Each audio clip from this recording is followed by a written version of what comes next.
The Lord be with you. And with your spirit. A reading from the Holy Gospel according to John. Glory to you, Lord.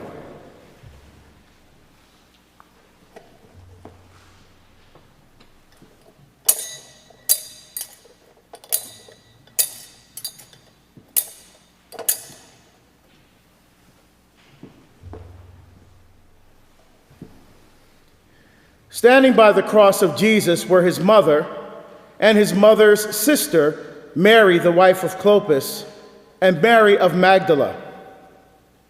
When Jesus saw his mother and the disciple whom he loved standing beside her, he said to his mother, "Woman, behold your son." Then he said to the disciple, "Behold your mother." And from that hour the disciple took her into his home.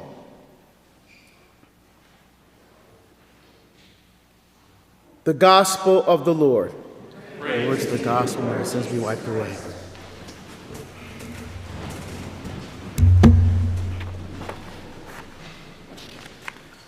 My father loved three things in life: womenizing, alcohol, and cigarettes. My father had at least 15 other children besides the 4 he had with my mother that we know of. My father also drank. And if you come from a household where alcohol is an issue, I don't even have to tell you about the hurtful and painful and embarrassing moments that come from living in a house like that, where you wish to God you lived at your friend's house rather than have to go home to your own house. My father was not a man of faith. He was not baptized. He never went to church. And the only time I ever heard him use the Lord's name was in vain. I think my mother stayed married to him as long as she did so we could have at least some semblance of a family, but eventually, no big surprise, they got divorced.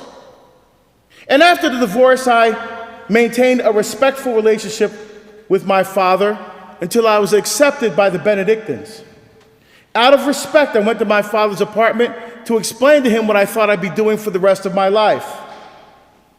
And when I showed him the letter, he said to me, "You're gonna do what? You're the first person in our family ever to go to college. You get an economics and business degree from Notre Dame." He used to brag to all his friends, "My son goes to Notre Dame. And now you're gonna waste your life living with a bunch of men? What's wrong with you? What am I supposed to tell my friends?" I told him what he could tell his friends. And then I didn't speak to him for 18 years. As far as I was concerned, on that day, he died. In fact, I hated that man so much, and I don't say that lightly, I hated him. To the point where when my kids were little, and they started going to school, and they had grandparents' day, and they go to ask my wife, "Where's Grandpa?" She said, well, my dad died. I mean, Daddy didn't even meet my dad. Then they come to me, "Where's our grandfather?" "He's dead." I told my kids to their face, he was dead.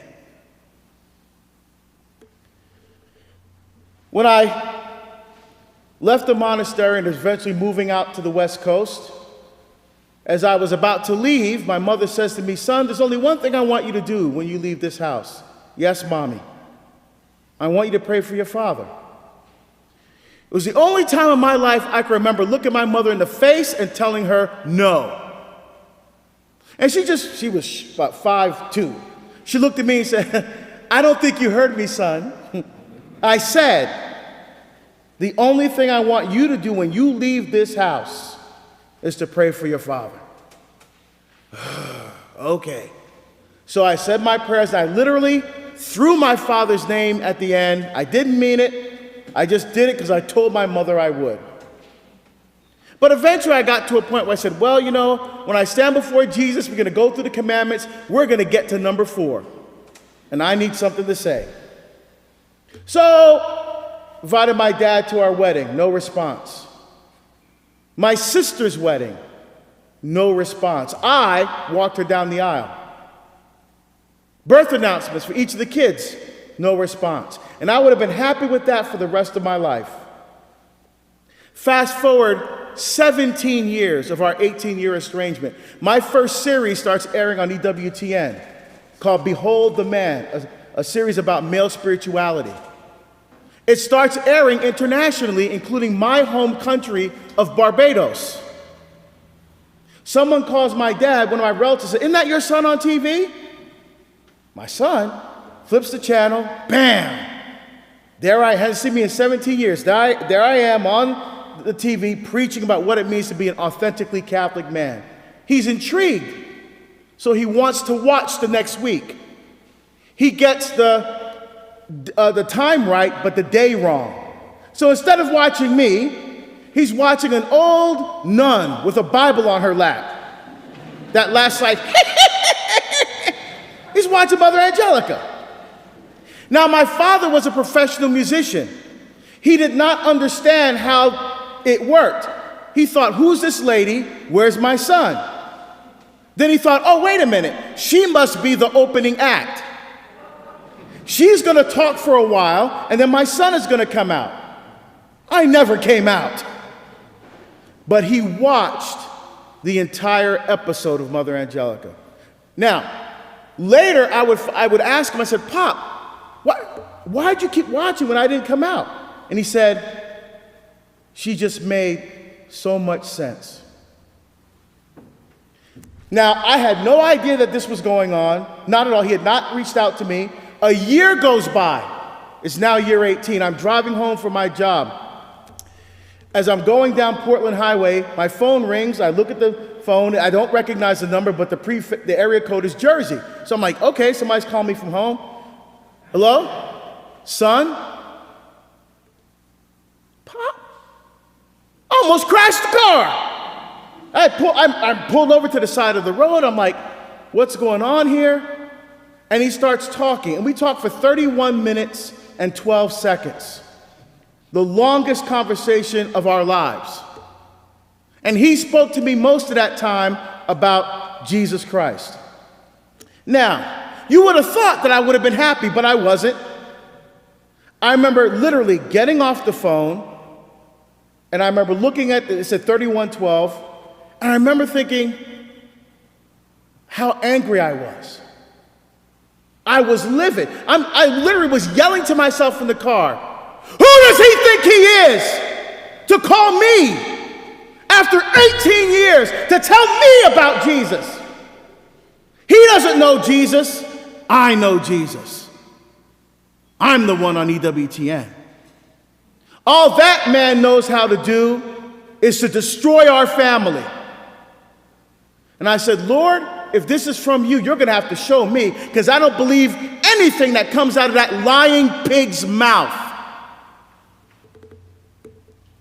And I learned that evening, you got to be careful what you ask for. Up until that time, I had not been asked to speak in my home state of New Jersey. Less than 2 weeks later, I received the invitation not only to speak in my home state of New Jersey, but in a parish 1 mile from my father's apartment. So whenever I go back home, I stay with my brother. My brother made arrangements for me to see my father. I'm nervous. My father walks in, and I almost don't recognize him. He had had prostate cancer. He had lost almost half of his body weight. He's a big guy, like me, but I looked at him. He looked emaciated. I'm like, that guy looks like my dad. And he says, hello, son. It's good to see you. I said, okay, Pop. You know, and as I'm adjusting to what I'm seeing, the next thing I want to hear is what? I'm sorry, son. I'm sorry for the hell I put you and your mother and your siblings through for all those years. I'm sorry that I couldn't come to your graduation because I was drunk. I'm sorry that I couldn't come to one of your wrestling matches, even though you were undefeated, because I was sleeping around. I'm sorry that the one time you asked me to support you when you joined the monastery, I couldn't even do that for you. I'm sorry, I'm sorry, I'm sorry. That's what I wanted to hear. But instead, he kept talking about what his life is like now. And the Lord taught me a huge lesson that night. The Lord said, look, you know what happened back then, and he knows what happened back then. There's nothing either one of you can do to change that. Deal with the person I have in front of you. So my father says, hey, son, I'm still writing songs. You want to hear one? Okay, Pop. Because his songs were more like, it's called soca. Soca is kind of like, I guess you would say R&B of the Caribbean. He had a song, for example, called Hazel. Hazel, darling, woman, you excite me. I don't know where or how you got that body, that kind of stuff. And by the way, my mother's name is Eleanor, so I don't know who Hazel is. So I'm thinking, okay, so he puts on the music, the music track starts to play, then he starts to sing. Here are some of the lyrics. Oh Lord, sweet Jesus, have mercy on me. My eyes were wide open, yet I failed to see. Dear Lord, I beg you, have mercy. Please, have mercy on me. I am so sorry. Lord, forgive me. I will let nothing stand in my way.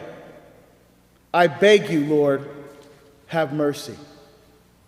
So as he's singing this song, I'm saying to myself, you can't fake that. So when he finished singing, I don't know what possessed me to do this. I literally walked up into the man's face and I said to him, I'm going to ask you a question right now. If you've ever loved me even once as your son, don't lie to me. If you're going to lie, then say nothing. What happened to you? All this talk about Jesus and mercy. Had I not been standing in that man's face to hear what came out of his mouth next, I wouldn't believe it.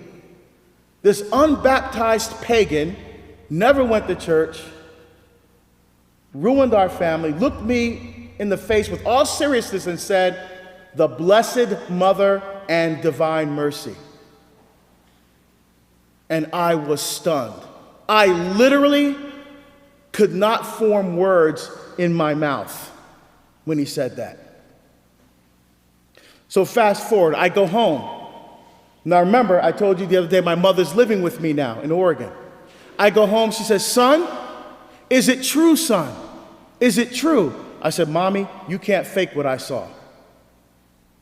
Fast forward a few months later, my father calls, son, I want to see my grandchildren. Now remember, my father never met my wife or kids. He said, okay. I said, when? He goes, when do you want to come? He said, this weekend in June. I'm like, I'm kind of busy that weekend. He goes, that's the only weekend I can come, so I'm coming. But I got a problem. I told the kids he was dead. So I did what any intelligent man would do in my situation. I went to my wife and said, what do I do? And without missing a beat, my wife said, Jesus did raise the dead, didn't he? So I went to the kids, hey kids, gather around, guess what? A miracle! Oh, they were so excited to meet. This is the only grandfather that he would ever know. They were so excited. My dad comes, and it's like a Twilight Zone episode for those first few minutes. Two universes clashing I never thought would meet. And it was amazing. So many amazing things happened this weekend. Because of time, I'm only going to share one. We went to a men's conference, and my father's never been anything Catholic before, and Father Donald Calloway was one of the speakers. So you can imagine what happened when my father heard his story. And we're driving home, and my mother, who was living with us at the time that my father visited, she had a bout of congestive heart failure, and she required more care than we can give her at home, so she was in an assisted living facility just temporarily. So I wanted to go see her. So I said, Pop, let me drop you home. Let me go see Mommy, and then we can go to dinner. He goes, no, let's go see your mother. Okay. And we're like driving by the place. So I'm like, I don't have time to warn my mom. So we pull in, I said, let me go in first. So I go in, I sit down on the side of the bed, I kiss my mom, I said, Mommy. And in walks my father. Oh my goodness. The look on my mother's face is like burned into it was like shock, surprise, anger, joy, all wrapped into one. Some of you old enough to remember Marty Feldman. Remember, his eyes used to be all big. My mom's eyes looked like that. So I get up from the bed. My father walks over. He sat down where I was sitting. He had big hands. He takes his hands. He clasps them over my mother's hands. Hello, Eleanor. And they start talking. And I leave the room because it ain't my business. So I'm thinking, this ain't going to take long. So I'm standing at the nurse's station. 5 minutes, 10 minutes, 20 minutes go by. They're still in there. Now I'm getting worried. This is the first time I remember them being in a room alone for that long without yelling or something being thrown. Half an hour later, my father comes out. Okay, son, let's go. Okay. So I go back in. I go to say goodbye to my mom. She goes, who was that? I said, I know. I'm getting used to this too, okay? Here's where Mary comes in a second time. Several months after my father's visit, I came home from work and I went to my mom's room to check on her and then take her to dinner. She ate with our family. So I walked into her room and said, hey, Mommy. She goes, sit down. What's going on? Remember when you left to move out west, what I asked you to do? Yeah, you asked me to pray for Pop, and I said no. She said, starting on that day, I started praying a rosary for the sole intention of reconciling with your father before I die. And when he came out here a few months ago, that's what happened. When he came to see me in the facility. I'm like, wait, Mommy, what are you telling me right now? You're telling me that the day I left to move, that was 20 years. I said, Mommy, the day I moved out here, you started praying a rosary every day for Pop? Yes. What happened after year 5? After year 10? After year 15? Every day? Yes. And you never stopped? No. I still to this day have no idea what they talked about in that room. None. Neither of them spoke about it. I just know they reconciled. A month later, my mom was dead. And through the intercession of the Blessed Mother, she kept her word to my mom. What surprised me was how sad my father was. We called and told him that she had died. I didn't think he would react the way that he did, but he was truly saddened at her death. Before I go on with the rest of the story, it's probably true to say that most of us in this church and watching online have been hurt in some way by someone that we love or someone that we trusted. And all too often, those wounds remain in our hearts for years.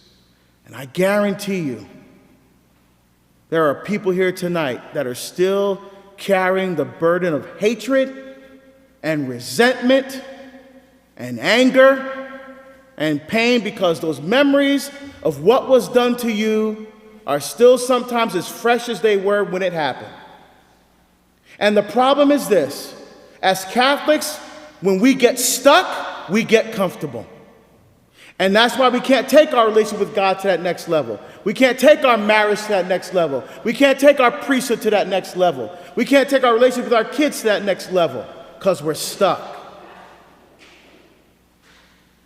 In fact, God can't even work his love and mercy in our hearts and in our lives the way that he wants to because we won't let him. So tonight, we're going to talk about what you have to do and what I did. I'm going to walk you through the steps that I did to get rid of the anger and the hatred. Some of you may have been abused by an ex-husband who beat you when he was drunk. Or maybe he wasn't drunk, maybe he just felt like it. Some of you may have had a spouse cheat on you, had an affair. And even though you're reconciled now, in the back of your mind, you're thinking to yourself, can I really trust her again? Maybe some of you, as you sit here right now, are fighting not to take that next drink. Maybe you were raped when you were in college. Maybe you were the rapist. You took advantage of her because she had a little bit too much to drink. Maybe you were bullied because you had glasses, or your family was poor, or you had the wrong accent, or you had braces, or you were a fat kid. Maybe some of you have thought about suicide. You can't take it anymore. And the only way out is to hurt yourself, to take your own life. Maybe some of you are estranged from your children. No matter what you did, you can't get your children to go to church. And it's like a knife in your heart every time you talk to them. Maybe some of you are angry all the time. You know the kind of anger I'm talking about, where you want to punch your wife in the face and you stop yourself and say, whoa, where did that come from? Maybe some of you are depressed because you're in pain mentally. Maybe some of you are physically. Every morning you get up, you're in pain. You're in pain the whole day, you go to bed in pain, you wake up and you repeat the whole cycle over and over again. How do you begin to bring healing? 4 steps. Step number 1. Acknowledge that you have been hurt and don't bury it. Don't see, as we want to put a defense mechanism up and say, if I just don't think about it, if I just pretend it didn't happen, then it didn't really happen. That's a lie that's going to come back and bite you hard. Let me give you a real life example. When I was still active in the parish, I had left for the day to go home. Halfway home, I get a call from the parish secretary. Hey, this guy just called and said he needs to talk to you. I said, was he a parishioner? No, but he says he has to talk to you. I said, okay. I turn around, go back to the church. I wait in the parlor. He comes in. He's distraught. He's disheveled. He's crying. He's upset. She threw me out of the house. And she says she's going to change the locks. And she says, I'll get a restraining order. I'm like, oh, stop. Sit down. So tell me what's going on. So he tells me that he and his wife have been married for 10 years. They have 2 children, a son and a daughter. His wife is a successful attorney in town, to the point where he stays home with the kids. Their normal routine is that, she goes, he takes care of the kids, he has dinner ready, and so before she comes home, he has the play mat out, and the kids are on there, and she comes through the door, and she kind of takes off her coat, and she joins the family, have some family time, then they eat dinner and go through their routine. He said tonight, this particular night, she comes home, and just like normal, dinner's ready, he has everything out, he's playing with his daughter, he's holding his daughter, and his wife looks at him and says, why are you touching her like that? He's, what are you talking about? Don't touch her like that. Get out. Wait, honey, get out. I'm going to change the locks, get a restraining order. I mean, he's just freaked out. Now, I'm still a cop back then. So as he's talking, I'm thinking. And so when he finishes, I said, was your wife ever molested as a child? Deacon, why would you say that? We've been married for 10 years. We were dating for 3 years before that. We have a normal sex life. That's never come up. I don't understand. I said, here's what I think happened. I think everything was fine when you got married. I think everything was fine when you had your son and when you had your daughter, until your daughter got to the age when your wife was first molested. And for whatever reason, when she walked in and she saw you the way you were holding your daughter, that triggered a memory of something that happened to her that she's now transferring onto you. And he's just sitting there like in complete unbelief. I said, hold on. Do you got her parents' number in your phone? Yes. Call it right now and put it on speakerphone. And he did. The dad answers. He says, Dad, I'm here with Deacon Harold. He explains the situation. He goes, not going to tell you her name, but has she ever been molested? Dead silence on the other end of the phone. In fact, it was so quiet that he thought his father-in-law hung up. Hello, Dad? Hello? Finally, the father-in-law says, yes, she was molested by the brother of a babysitter. And when we found out about it, we got it stopped. We tried to get her some help, but it just became the family secret. So now this family secret, because they didn't adequately deal with the situation, has now come back and ruined this man's life. Because what do you think happened next? They go to court. She's a successful, respected attorney. She goes to the court and says, at this date and at this time I walked in my house, here's what I saw. Her word against a stay-at-home dad? Oh yeah, she got her restraining order. In fact, he got put on the sex offender registry. He can no longer see his kids or even be around kids. The man's, in fact, he left Portland. He wasn't from Portland originally. He left Portland, and last I heard, he was living with his parents. The man's life is destroyed because of something that wasn't dealt with the past. If you have something that's buried in your heart and you're trying to forget about it, no. Feel it! Feel the emotion. If you have to cry, then cry. If you have to get mad, then get mad. Don't pretend it didn't happen. Bring it to the surface so that the Lord can heal it.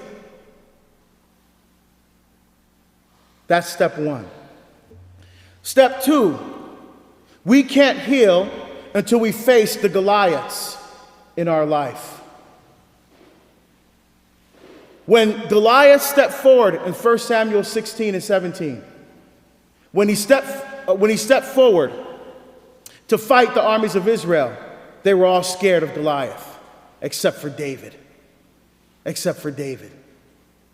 David said, are we going to stand by here while this uncircumcised Philistine mocks the armies of God? And he went to Saul and said, I want to fight this guy. And Saul said, you're nuts, he's going to kill you. He goes, I don't know about that. Here's what I know. When the lamb was taken by the lion or the bear, I took that lamb back and I killed the lion and the bear. I'll do the same thing to this Philistine. He said, okay, your funeral. Then he makes his only mistake. He puts on Saul's armor. And he takes it all off. Because I cannot go out with these. Why? David understood two things. One, you cannot defeat the Goliath in your life with the weapons of man. So you have to ask yourself right now, what is your Goliath? As you sit here tonight, what is it that has you so afraid, so scared, that you're stuck, that you can't move from where you are? What is your Goliath? So David understood he can't defeat his Goliath with the weapons of man. So what he takes a staff in his hand and a sling and 5 smooth stones. And he goes to meet Goliath. A sling and 5 smooth stones. To me, he fought Goliath with a type of rosary.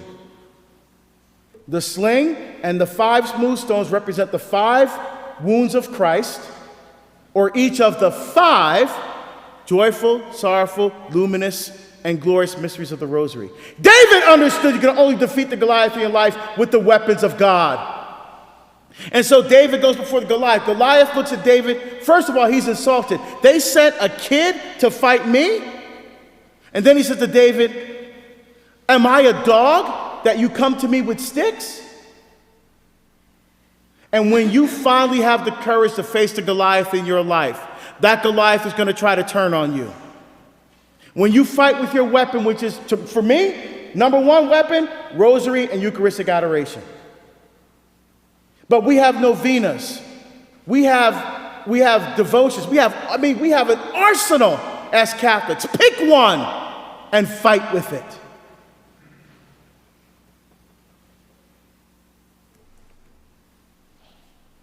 Your Goliath is going to try to turn on you when you do that. Your Goliath is going to say to you, wait a minute. You think you can beat me with your rosaries and your Eucharistic adoration and your sacrament of confession? I'm Goliath. I'm alcohol. I'm pornography. I'm the guy that molested you and beat you. I'm pain and suffering. You can't beat me. What does David say in reply? You come to me with sword and javelin and spear, but I come to you in the name of the Lord God, whom you have defied. So David says to Goliath, I come to you in the name of the Lord. My friends, what do we say at every holy sacrifice of the Mass? Blessed is he who? We say the same thing at every Mass that David said to Goliath. And David defeated Goliath. Not with and what does David say? Not with the sword, not with the spear, that all in Israel might know that there is a God. And God fights with and for him, and he will fight with and for you. But you have to take up the weapon and fight. God's not going to fight alone. You have to fight alongside with him. That's 2. 3, general confession. What do I mean by that? General confession is when you go into that confessional and you confess all the sins you've committed in your life. Now, some of you have probably gone to confession. Like I go every month. I have an alarm on my phone that reminds me every month to go to confession. So some of you go regularly. And your sins, mortal sins, have already been forgiven. So why should you confess them again? It's not about necessarily the forgiveness of sins. Because often, the hardest person to forgive is who? Yourself. So by doing a general confession, you'll realize how much closer you are in your walk with God than you realized. It's like the prodigal son. He's in the pig pen. He's at the lowest point in his life. You got to understand the power of that story. Now, according to the dietary laws in Leviticus and Numbers, they could not eat anything that pork was considered filthy, disgusting animal. Why? Because pigs eat garbage.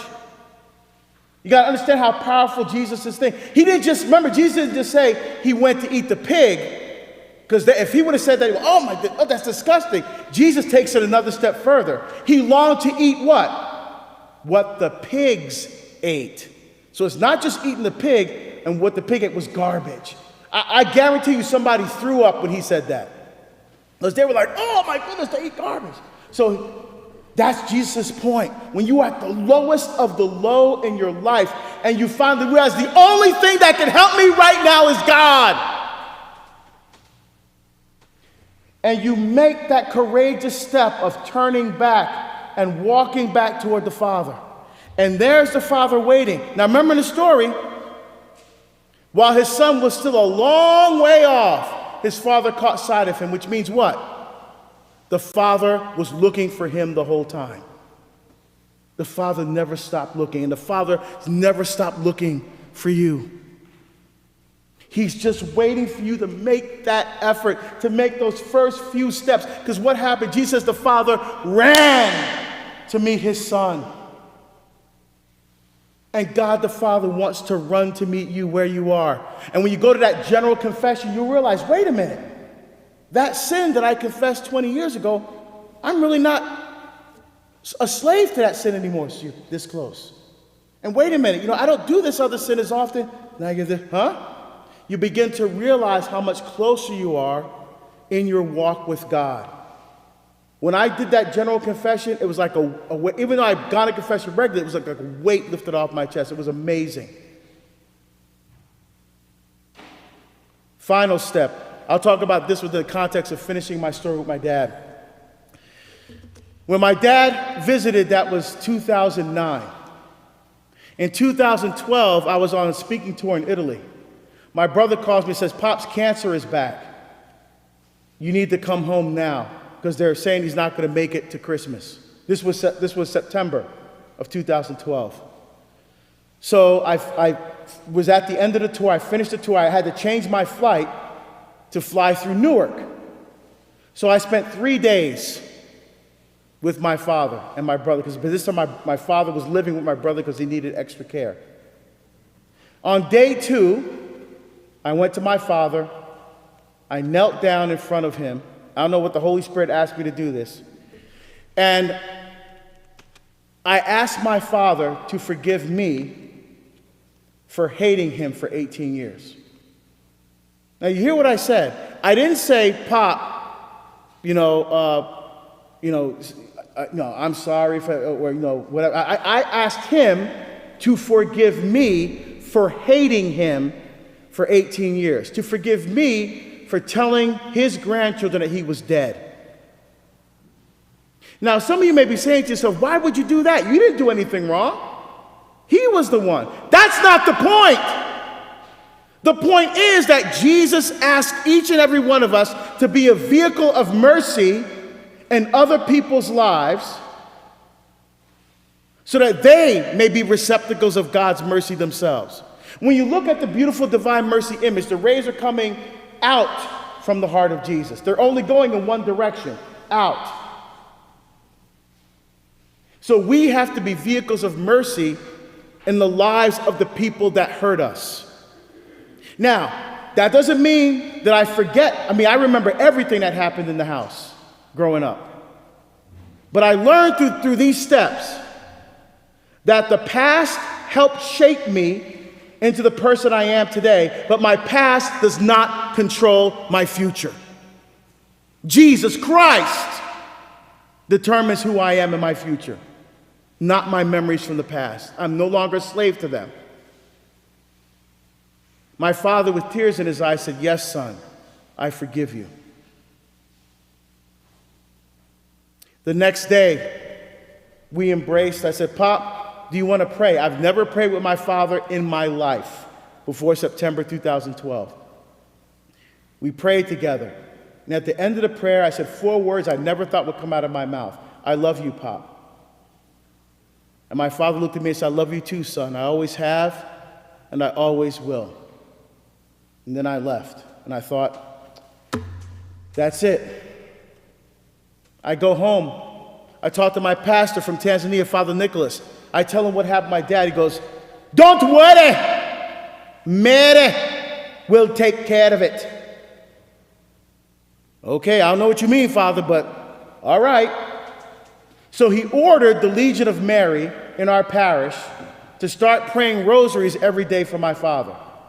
Fast forward now, that was September, fast forward to December 12th. What day is that? December 12th. Our Lady of Guadalupe. I'm getting ready to go to Mass. My brother calls, "Hey man, I'm at the hospital with Pop." Oh no.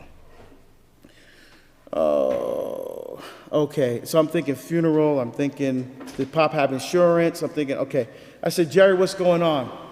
"Well, that mass that they found in his cecum," the cecum connects the large and small intestine together. Now, at the time that they found that second mass, my father was not strong enough to pass a heart test to do surgery. So they thought, we'll just hit it with chemo and radiation, and then that's it, he's going to die. So I'm thinking, we're at this point right now. He's at the hospital. I said, "Okay, Jerry, what's going on?" He goes, "Well, we're looking at the x-rays, and that mass in his cecum is gone." I said, "I know, it probably shifted lower into his lower intestine." He goes, "No, it's not there." "Where'd it go?" "I don't know." "What do doctors say?" "They don't know." "What does this mean?" And my brother said, "I guess he's going to make it to Christmas." My father lived 4 more years. 4 more years. And in those 4 years, he would say things like, son, God is real, son. God is real. He wore a rosary around his neck to the day he died. He said, son, I wish I knew back then what I know now. Yeah, me too, Pop. Now, why do I talk? See, when I did all 4 steps, and the miracle that happened through the intercession of the Mother of Mercy and my dad. He lived another 4 years, and in that 4 years, you could not get that man out of church. Here's a man that never went to church. You can't get the man to leave the church. Why am I all 4 steps are important? Very simply, so I'm going to wrap it up. Say you walk into your kitchen, and your little granddaughter is holding a very large, sharp knife by the blade. And you walk in there, you see a little 3-year-old granddaughter holding that big knife by the blade. You say, would you run in there and snatch the knife out of her hand? No, why? You cut her hand off. What would you do instead? Oh, sweetie, what you got there? What you got there? Let me see. Look at that. Wow, can I see? And your granddaughter walks over and, oh, honey, look at that. Can you open your hand and give that to me? Oh, sweetie, can you open your hand and give? And she looks at you and she opens her hand and you reach, oh, thank you, sweetie. You just take the knife right out of her hand. That's what God wants to do for you tonight. We've been walking along too long with the knife in our hand, squeezing it from all the anger and the pain and the resentment that we're holding on to right now. And on this night, the solemnity of our Mother of Mercy, the Father in heaven is saying to you, each and every one of you, right now, what have you got there? Let me see. Oh, it's the rape. It's the molestation. It's the alcohol. It's the drugs. It's the porn. Let me see that. Can you open your hand for me? And the Father of mercy wants to reach in to your life and take that knife from you once and for all. Tonight! Not tomorrow, now. Allow him to do that for you. Now, I'll end by talking about how my father died. October 4th, I was in the airport flying to Denver, Colorado to speak at a conference. My brother calls me, hey man, Pop's dying. He's not going to make it this time. You need to come home now. So I went, changed my flight, got home to Newark at 11:30 at night. My brother picks me up, takes me to the hospital, the same hospital, Beth Israel, that my mother worked in for 30 years. My father's in the ICU. The machines are doing 80% of the breathing. He's got tubes in him all over the place. My siblings are there. I'm coming from the West Coast, so I'm the last one to arrive. I said, hey guys, you guys go get some sleep. I'll stay with Pop. So they went, and I did an all-night prayer vigil with my dad. Rosaries, chaplets, the precious blood litany. I don't know if you're familiar with the precious blood litany. Powerful litany of the precious blood. I always carry in my bag the office of the Blessed Virgin Mary. For 6 hours, I prayed with my father. Every once in a while, because he was unconscious, every time he would wake up and look around, he'd be disoriented, he'd try to take the tube out of his mouth. I'd grab his hand. I'm here, Pop. It's okay, I'm here. He'd settle back down. 6 in the morning, my siblings come back. I go get a couple hours of sleep. We come back, talk to the doctors, and nothing else they can do. He's not metabolizing any of the fluids that the IVs are giving him. There's nothing else they can do. They can't give him any more medication to maintain his blood pressure, also start destroying internal organs. So I called a priest friend of mine who's a medical ethicist, and he said, you're good to go. So I did this. When I was on the plane getting ready to fly back to Newark, I said, okay, Jerry, I got my flight. Here, I need you to call a priest to anoint Pop. My brother didn't go to church at that time. I said, what? He goes, what priest? I said, I don't know. Call a priest. Call somebody to come and anoint Pop. So when I got there and we're pulling the tubes out, the nurses are taking the, so I said, Jerry, did you get a priest to anoint Pop? Yeah, I found the priest. Who? It was one of the monks from the monastery. In fact, it was Father Philip Waters, my English teacher in high school. See how God brought that full circle? It was the monastery that divided my father and I. And now, at the end of his life, it was a monk from that same monastery. Let's give him anointing of the sick. They pulled out the last IV at 12:55 p.m. I prayed my first chaplet at 1, my second chaplet at 2. As I'm beginning my third chaplet at 3 o'clock, my father dies. My sister screams. My other brother, Andrew, runs in from the hallway. And I'm standing there in the corner at my rosary saying, he made it till 3.